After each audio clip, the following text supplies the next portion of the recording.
and welcome to the Faux Sung Elizabeth Cookye Show.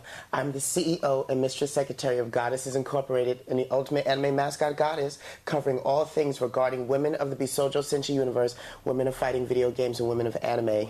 Thank you for waiting another wonderful month for me to release Episode 4 of Season 3, now airing, of the FEC show. And so before I get ready with my anime review, my video game review, and then of course the life lesson learned in reality, I wanted to say thank you all for those who supported me with my last video endeavor that I uploaded onto YouTube regarding me at Fanime doing a performance as Chun-Li for the Masquerade 2011. That was one of my very first performances that I have done in a very long time. I haven't been on the stage for quite a bit, and so doing that in front of a lot of people made me nervous. And so this is one of many characters that I will do each year, and many other anime conventions as well, making live action video game moves in reality through acrobatics and accurate cosplay. And with that said, I'm now going to get into my review.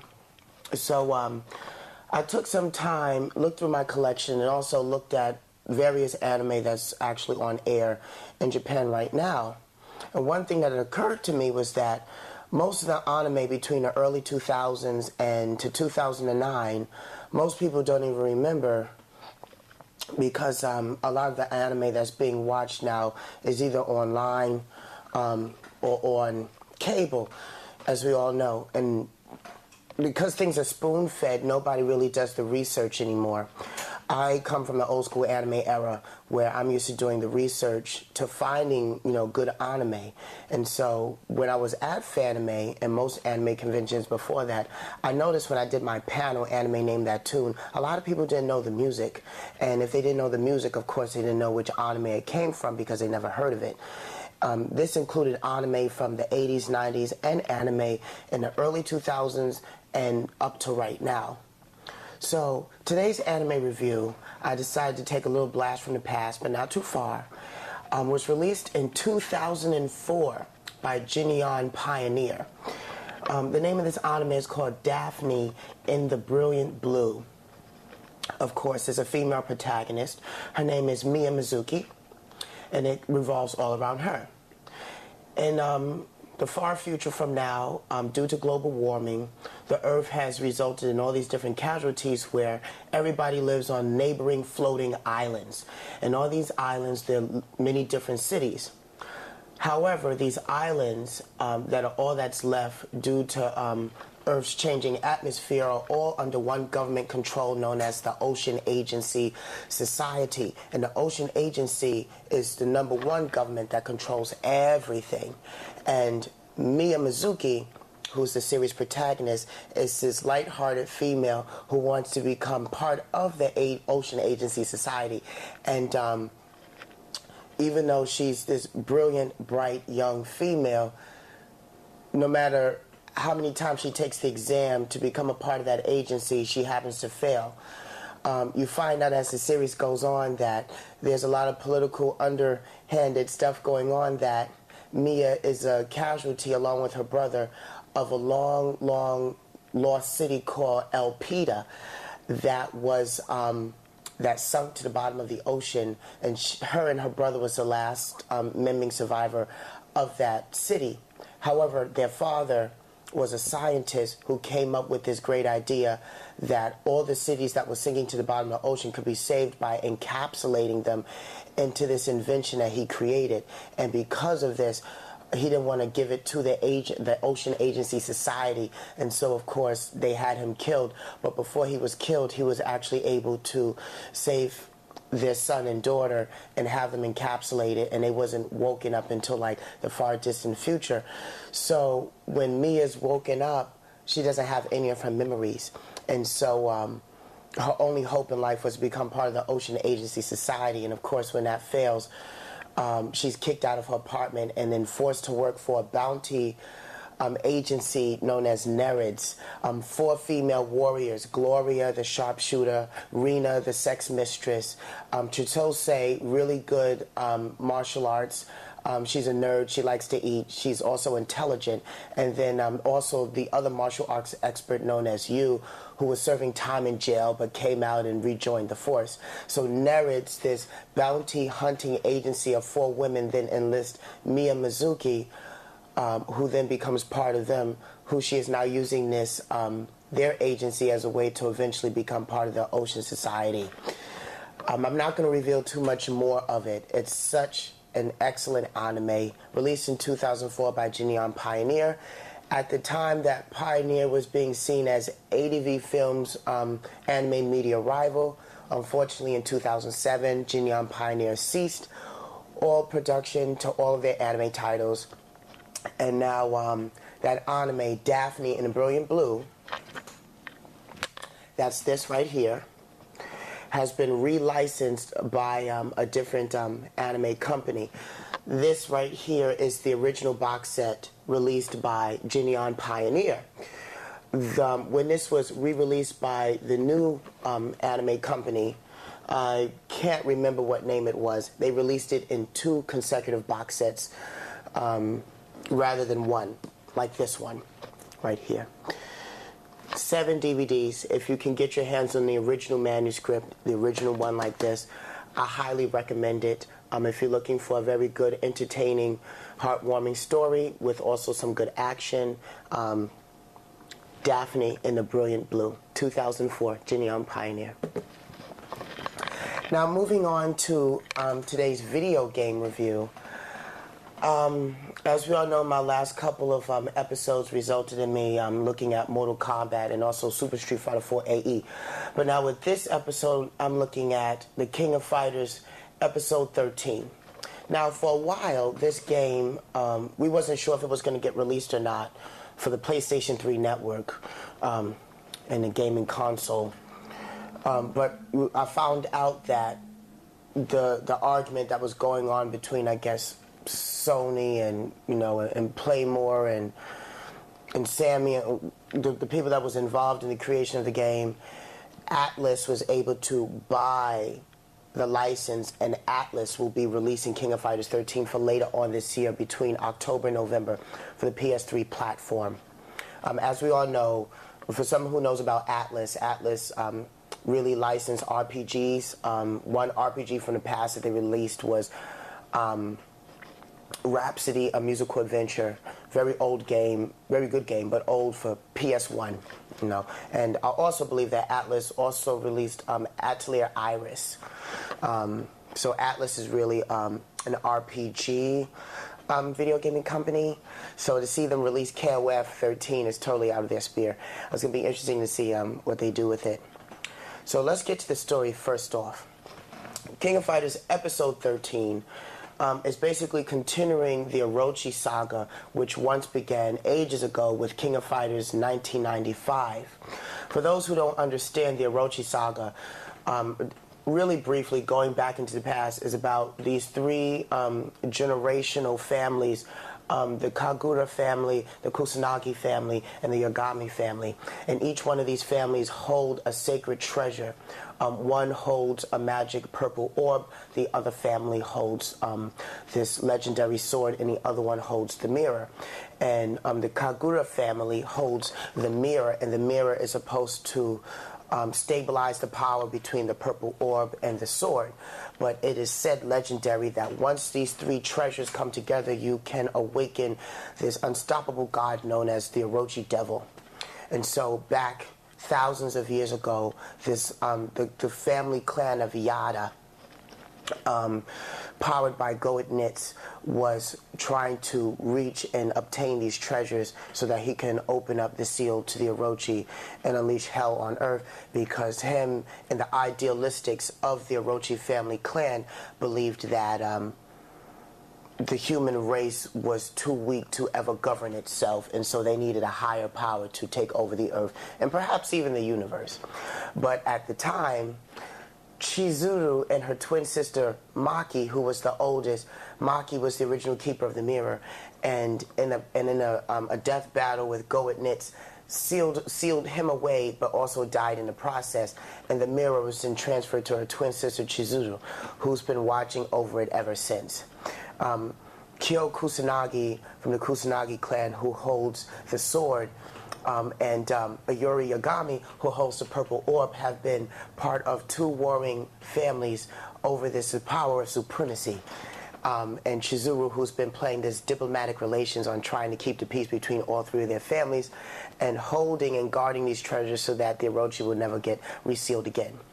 Between KOF 95, 96, 97, you start to get released, all these characters get released and exposed apart, who's part of this Orochi clan, and their big ambitions to try and reopen the seal once more.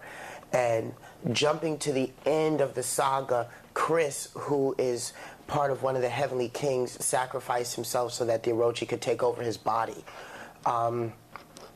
In the end, of course, it was Kyo Kusanagi and the combined efforts of Ayuri Yagami to go and take him out. And with that, the entire Orochi family, Vice, Mature, Yashiro, Go It Knits, they all got sealed away.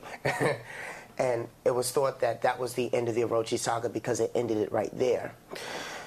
In the interim period, there was the Nest Saga.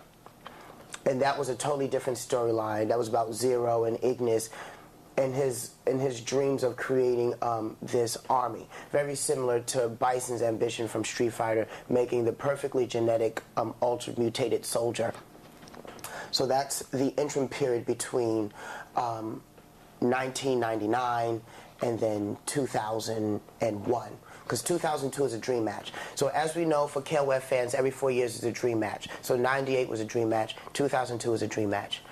The New Hero Saga, also known as the Ash Crimson Saga, takes place in 2003, and it goes all the way up to King of Fighters Episode 11. We all thought that Episode 12 was going to continue the storyline, but Episode 12 ended up being a dream match. And now Episode 13 continues the Ash arc and also finishes off, finally, the Orochi Saga that we thought ended back in 1997. So now getting to what is 13 all about.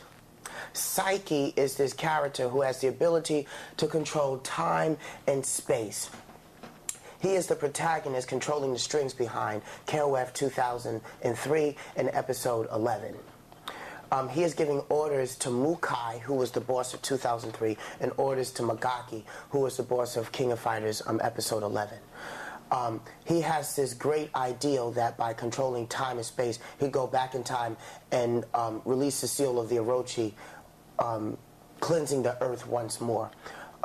However, he is incapable of doing that, and so he goes and enlists his right-hand Ash Crimson, who is ordered to obtain all three sacred treasures so that he can have complete control of the time gate. But unfortunately, Ash Crimson has ambitions of his own and has no intention on helping Psyche, so that when he actually gets his hands on two of the sacred treasures, the Mirror of Yada from Chizuru and then Ayuri's Purple Orb, Kyo Kusanagi is his last victim, but it never turns out that way, because as you play the game, Psyche, as you come to face him, he then gives orders from people of the past, which is, the people of the past, quotations, is Mukai, Vice, Mature, Magaki, all these people that are, I guess, working for him, and Goetnitz and everyone else are part of the original Orochi family. Botan, who is like a soothsayer, this who controls the strings of time, who can see things far beyond everyone else, is then telling Psyche that the time gate is closing. And so, unless he has the three sacred treasures, he won't be able to actually have complete control of the cosmos. And so, by confronting Ash Crimson to take the treasures that he has already, Ash actually goes up against Psyche, and then Psyche ends up taking over Ash Crimson's mind in the process. So you have now Ash becomes Dark Ash because Psyche takes over his body, but not before killing Mukai, who wants to face the new challenges that gotten that far in the tournament.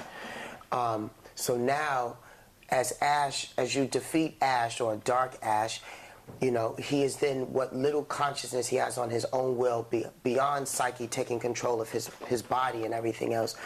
then decides to stay in the current present without traveling to the past, which would deny his own existence, because now Ash revealed that he is the descendant of Psyche. And so by not going back into the past for me, not only does he not exist, but Psyche doesn't exist, and totally wiping out the entire Orochi family line. What do you think about that? So, deep storyline. But with most Japanese stories anyway, traditionally, there's always a mirror, an orb, and a sword. I'll say King of Fighters 13 has been the most involved in terms of storyline, because all the characters have such intertwining relationships with one another, and the so-called family members of the past, Vice, Mature, Go It Knits, Chris, Shermie, Yashido, their dialogue cross-references with everybody in the game. You could be playing that game for hours on end just to see what everyone says to each other before the match begins. So I'm very excited to see KOF 13 released for the PlayStation 3 gaming console. So, yeah, go look that up. And now on to today's life lesson, learning reality.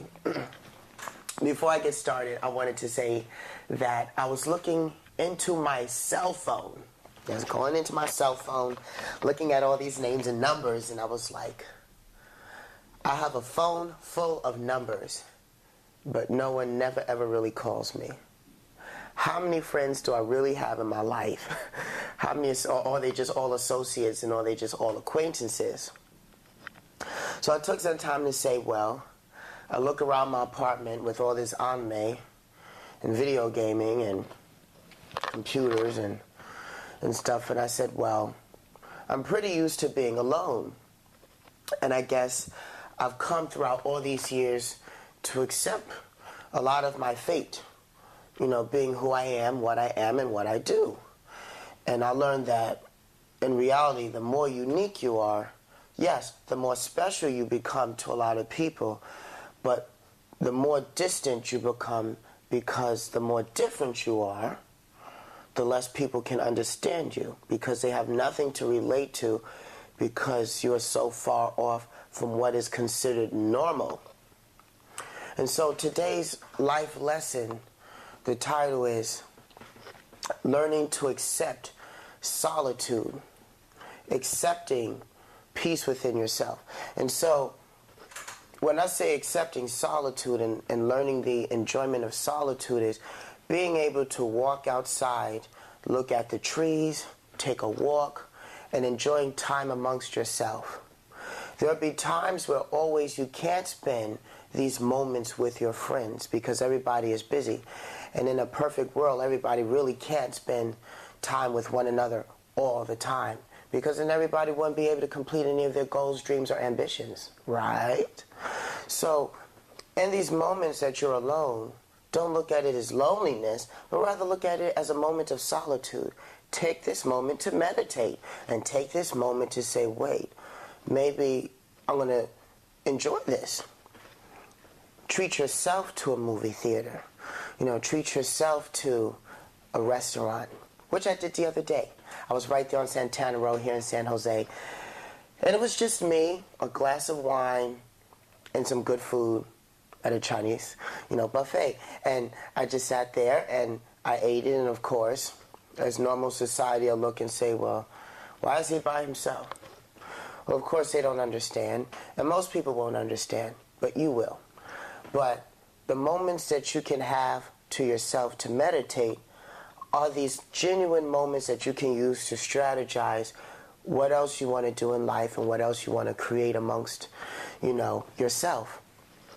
And during those moments, you can actually discover more about yourself and more about the people around you. Because as you use that moment of solitude, you can people watch. You can see some really interesting things. I've been doing this for quite some time, but I never really knew how to articulate myself to explain this power to the rest of the world. Because during these moments can also enter moments of sadness, because really, you don't have no one to really share this time with.